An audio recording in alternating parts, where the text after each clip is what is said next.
Kit കൊള്ളയിൽ പുതിയ വെളിപ്പെടുത്തലുമായി പ്രതിപക്ഷ നേതാവ് വി.ഡി. സതീശൻ. കോവിഡ് കാലത്ത് 1550 രൂപയ്ക്ക് മഹാരാഷ്ട്ര ആസ്ഥാനമായുള്ള സാൻ ഫാർമയിൽ നിന്നും PPE കിറ്റ് വാങ്ങാൻ സർക്കാരിന് ഉത്തരവിറക്കുന്നതിന്റെ തലേന്ന് അനിത ടെക്സ്റ്റികോട്ട് എന്ന സ്ഥാപനം 550 രൂപ നിരക്കിൽ 25,000 PPE കിറ്റ് നൽകാമെന്ന് പറഞ്ഞിരുന്നു.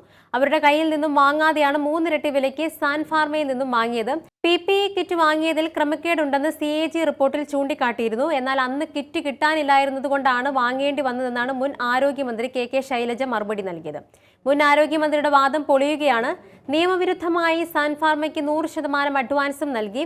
550 രൂപയ്ക്ക് കിറ്റ് നൽകിയിരുന്ന കമ്പനികളൊക്കെ 10 ദിവസം കൊണ്ട് എത്തിച്ചപ്പോൾ 100% പണവും അഡ്വാൻസായി നൽകിയ സാൻ ഫാർമ വൈകിയാണ് സപ്ലൈ ചെയ്തത്.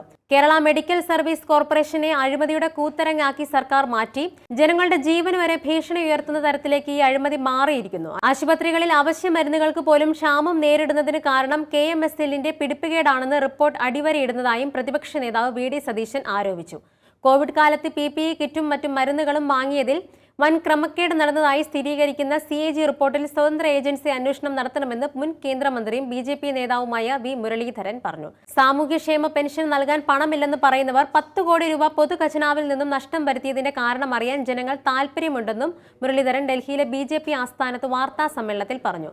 കോവിഡ് കാലത്ത് BJP ചൂണ്ടിക്കാട്ടിയ ആരോപണങ്ങൾ ശരിവയ്ക്കുന്നതാണ് റിപ്പോർട്ടെന്നും മുരളീധരൻ പറഞ്ഞു.